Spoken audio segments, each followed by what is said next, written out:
This question comes up all the time at speeches, seminars, and workshops I conduct when I'm teaching recipe costing cards, and that's this. What about labor? Where do you factor in labor cost? So if you want to know the answer to the question, does labor belong in a recipe costing card, stay with me and I'll answer it in just a moment. Hey there, Restaurant Pro. This is Dave Scott Peters, restaurant expert, coach, and creator of the Restaurant Prosperity Formula. And today I'm going to answer the question, does labor belong in a recipe costing card? Having a clear understanding of this question is a crucial aspect of restaurant management. Let me give you a short answer first, though, right? Does labor belong in a recipe costing card? The short answer is no, it does not. Labor does not belong in a recipe costing card. There's more to the story, so stay with me. Many restaurant owners mistakenly include labor costs directly in the recipe costing cards. While labor is a significant expense in preparing a dish, it should not be directly calculated into the cost of your recipes. Here's why. Recipe costing cards are designed to calculate the cost of the ingredients in the dish. This helps in pricing your menu correctly. It helps you calculate your ideal food cost, also known as your cost of goods sold. In a restaurant, the cost of goods sold, again in this instance, food cost, is the cost of the goods you put on the plate for the money you receive or you sell it for, right, from the guest, the money you receive from the guest. So if I sold, say, an item for $10 and I had $3 on the product, $3 product on the plate divided into $10 what I sell it for gives me a 30% food cost. Knowing those numbers is extremely important. You don't sell labor though, right? Does that make sense? We don't add labor in there because we don't sell labor. There's no reimbursement. Hopefully that makes sense. Now, just so we're clear, labor costs are, well, they're a variable expense that depends on many factors such as skill, speed, and efficiency of your kitchen staff when we're talking about food. Think about it this way. How do you calculate labor in your recipe when there are days where you're overscheduled? You have too many people on the line, right? People are standing around, cooks are standing around talking with each other. How do you say, hey, we're going to have these days that are really slow and you know what that factor goes into making that recipe? Or what about the days that you're short-staffed? Right?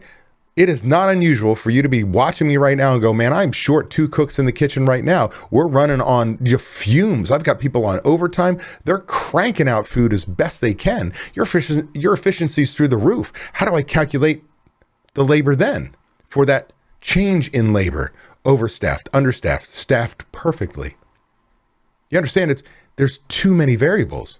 The real question then becomes, where does labor belong? Now let's talk about one of my favorite topics, and that's prime cost, right? If you've been following me here any length of time, you know I talk about prime cost as the one number you must know to have any chance to make any money in your restaurant.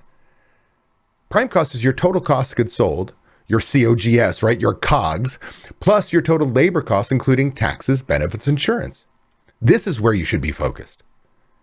Right? Not just food costs, because cost of goods sold includes bottled beer, draft beer, wine, liquor, NA bev, merchandise, if you've got those on the menu too. So total cost of goods sold plus total labor cost. If your restaurant does under $850,000 a year in gross sales, your prime cost target is 60% or lower. If your restaurant does over $850,000 a year in gross sales, your target is 55% or lower. As we reach 2 million, 3 million, 4 million, and so on, your customers start to manage your efficiency. And so we get really, really low labor costs and our prime cost drops. By managing your prime costs effectively, you achieve the financial freedom and prosperity we talk about here at the Restaurant Prosperity Formula all the time. Effective labor management means scheduling the right people at the right time and training your staff for efficiency and productivity. It's about leadership, creating systems and accountability, not just adding a dollar amount to a dish for labor. Remember, separating your labor costs from your recipe costing cards allow you more accuracy in menu pricing and better financial management, because you can see when you overuse a product or underuse the product because it's not matched up right in your software. Because I can see that when I use recipe costing software and I get all my recipe costing cards in there and I've got my POS system mix in there, it's going to tell me what my food cost should be, but it can also, based on inventories and purchases, say I used 350 pounds of chicken, I should have used 300. We know there's a problem. Labor has nothing to do with that. Focus on managing your prime cost and you'll be on your way to achieving prosperity and the freedom you deserve from your restaurant. But before you go, make sure you search my YouTube channel for a video entitled Steps to Follow for Ingredient Costing and Recipe Costing. This is where I take you into an 18-minute deep dive into how recipe costing cards should be done.